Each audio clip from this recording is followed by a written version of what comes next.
There's recording in progress, friends.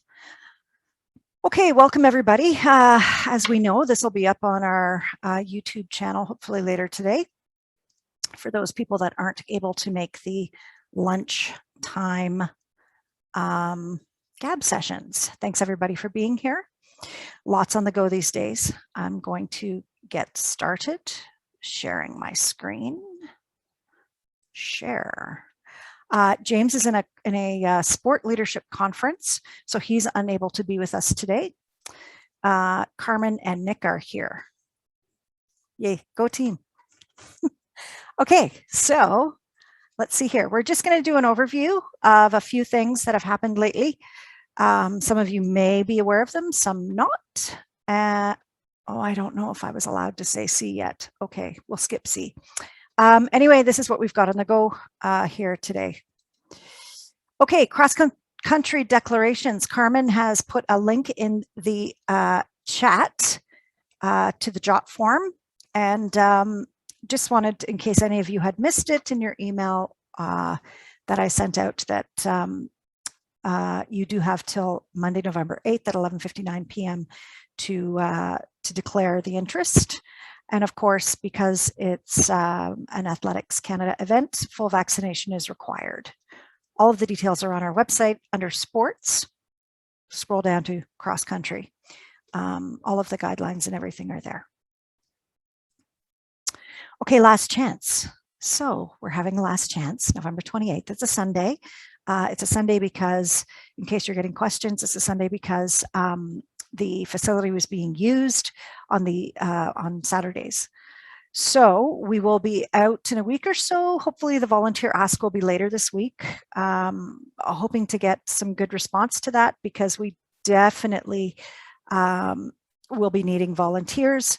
The entry access to the facility, to the Butterdome, is going to be very different this year. There's going to be one door of access, and coming down in the communications that you'll be receiving, as well as in the tech pack, we will give full instructions on how we're going to get people in into the facility, and hopefully an efficient manner.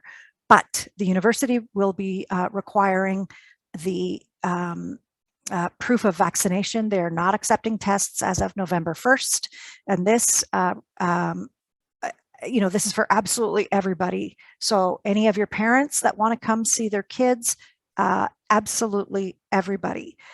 It's not our mandate. It is the University of Alberta's mandate, and we need to implement it. So we will have iPads with the QR code scanning ability. There's an app that we can use to scan your QR code and have it match the ID. So I'm currently sorting out what that's going to look like in terms of lineups, and because we still have to do distancing and masking. So couple things to be aware of for the coaches this year. We need to know that you have a valid criminal record check, and meaning that it hasn't expired. And we also need you to be current members of Athletics Alberta to get on the track or the field. We'll have wristbands at registration for those people that meet those criteria that are coaches. Again, important to understand that only people with the wristbands will be allowed on the track or field.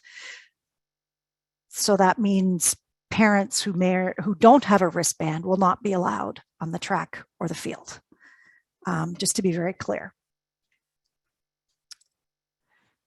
Oh, any questions about last chance before we go on? Again, we'll be coming out with the registration and the volunteer ask. Volunteer ask definitely later this week, and the schedule, I think, will be probably next week or so. Any questions? So Beth, they will have people monitoring entry onto the track then at the different locations? There's only going to be one door to get into the entire building. Is that you, Dave?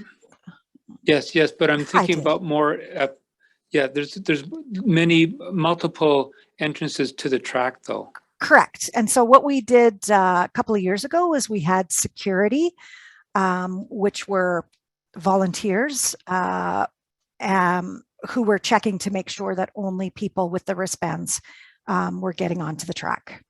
Okay, thank you. Or staff, right? Yeah. Hi, it's Lydia. Hi, Lydia. The university also has a Campus Ready app.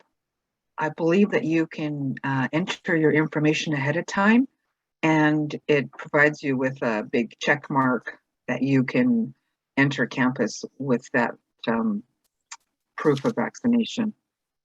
Oh, I yeah. don't know if the U of A is able to share it with the athletes, then we can do that ahead of time, and it might save time on having everybody enter or reduce the lineup.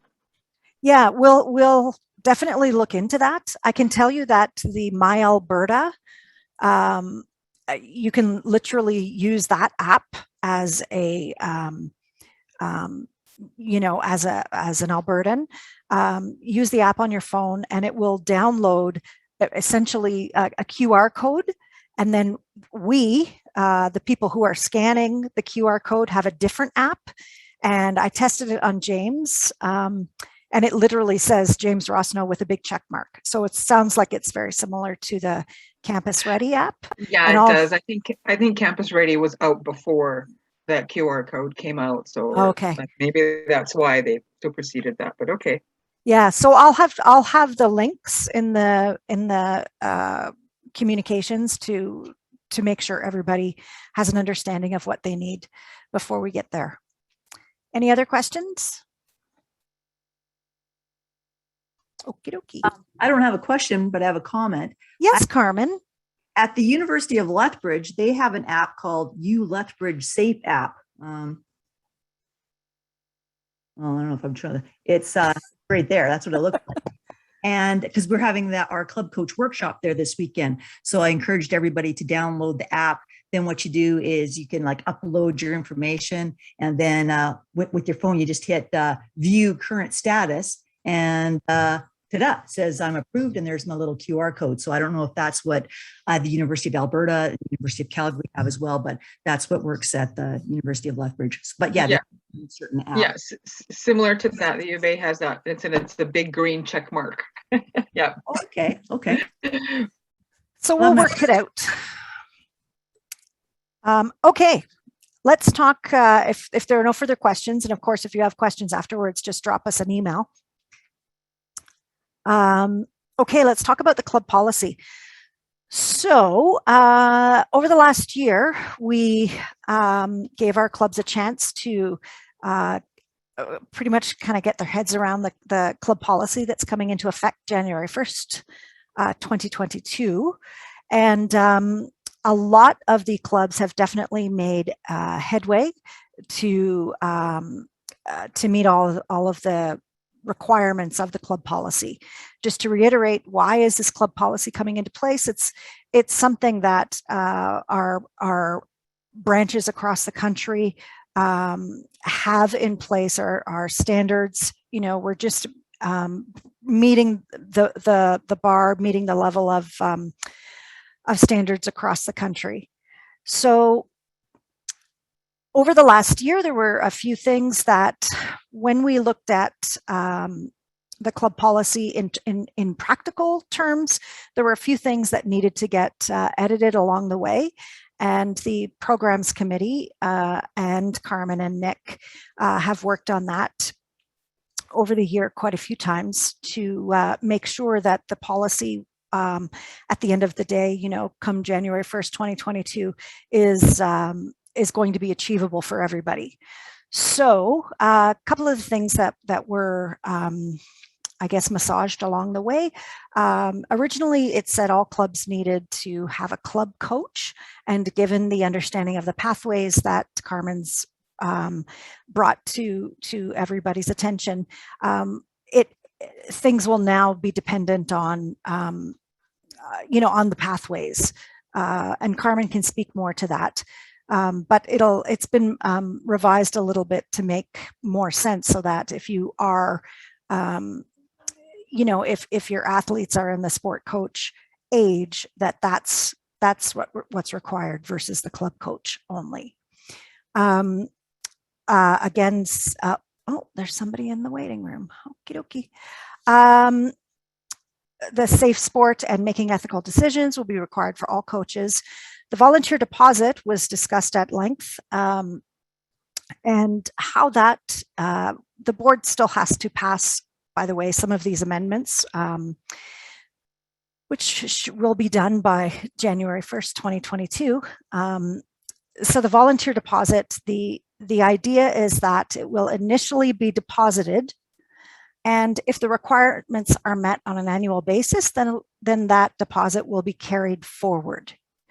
If not, if only, maybe 50% of the volunteer requirements are met, then only 50% would be carried forward, and the difference would need to be paid at December 31st or January 1st, 2023, and along we go. Directors and officers' liability will be required, and although we help supplement some of that this year, we're not sure we will have funding to do that next year. It doesn't look like it. And so, but we do have a negotiated price with our insurer, which is better than what you would get elsewhere, very likely. Again, the nonprofit status and administration will be required. Financial statements, minutes of your meetings and actual meetings, those kinds of things. So, yeah, the policy as it stands right now on the website will have a few edits coming as soon as the board passes them. And we're able to put the new and improved and slightly revised club policy up. Beth and Carmen are ready to help. So Beth is working on a jot form, and it was getting clunky. So I had to go to the jot form helpline just this morning, but because it's not working. So Beth and Carmen are going to provide, hopefully in the next day or so, I'll send an email to the club admins with a jot form of our time and availability for you to book us if you would like to do so. Me, more so for all of the administrative tasks related to nonprofits.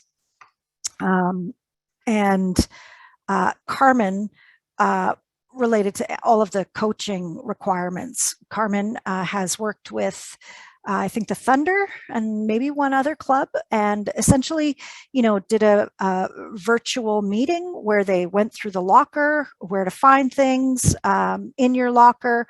Well, what else, Carmen? Do tell. Oh, well, what I did was I gave each coach an update of their coaching status so they knew where they stood, if they were trained or if they were in training, trained or certified in one of the three different pathways. And then, I discovered that a lot of people don't really know how to navigate the locker. So we could do a little quickie tour of the locker, where to find out important information. And then we talked about the different sites to go to complete the training, whether that's like taking the LTAD module or the MED, Make Ethical Decisions, or the Long-Term Athlete Development. So, because there's three different places to go for the different parts of the training. And then once people were fully trained, show them where to go in order to register for the athletics evaluation, as well as where to go to take the MED evaluation. So it was just a little tour, well, a status update, and how to navigate the locker, and then where to go to find the different things for both training and certification. So I think it was pretty good. Everyone seemed to fully understand, okay, where they stood and where they need to go to complete their training and to become certified. So thank you, Carmen. So once I get that sign up functional, I'll send that out. And if your club is interested in booking either of us for an hour or so to answer specific questions, our goal here as the staff is to to just be in a supportive position to make sure the club policy is achievable, and to be of service in how we can to help you get there. Hey, questions? Are we there already? I feel like there was another slide in there I must have skipped over. Does anybody have any questions along the way? Yes, Ms. Verbeek. So has it been decided whether or not each family or each athlete's family has to have the volunteer hours? And has it been decided if you are on the board, whether those hours count as volunteer hours? Good question. Nick or Carmen, do you have insight there? I would say volunteer hours on the board count to me. But as long as you're as well, not necessarily the same person, but that club is also volunteering at events.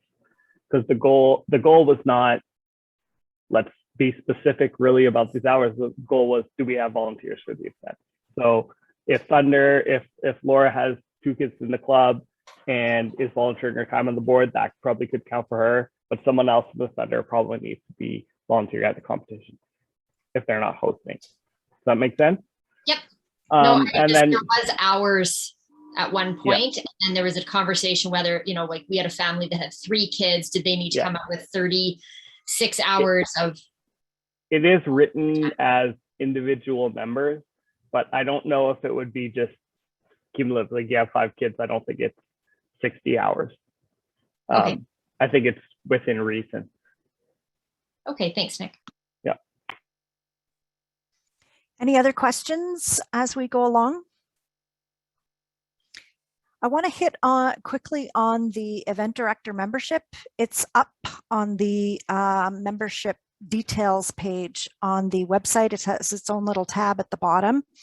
And I've done a chart in terms of what is required pre and post for the specific memberships. So in case there was any confusion when we chatted about it last, the track and field events won't have the same degree of follow-up as road running or cross country, because we can get all of your stats and you've got to be a member to participate. So if you go and have a look, you'll see on the little handy chart that of what's required pre and what's required post based on the level of event director membership. And the 2022 prices are up as well on that link on the website. Is there anything else? Does anybody else have any questions while we're here? What's the big event? I don't know if I can tell you now. I forgot to ask James if I could tell you, but there's some events happening. We applied for an event in the summer, and we did talk about the calendar congress. It would be around Canada Day weekend. If you saw this year, their events are ranked. So we applied for a higher rank competition. So it hasn't been awarded yet. That's just really excited about it. It's looking good. The rest it's looking good. Okay. Yeah. So if there's nothing else, we'll wrap it up. I do want to say that we're going to need your volunteers for Last Chance Big Time, and I'll get that out shortly in the next couple of days. That request out, and yeah, we'll go from there.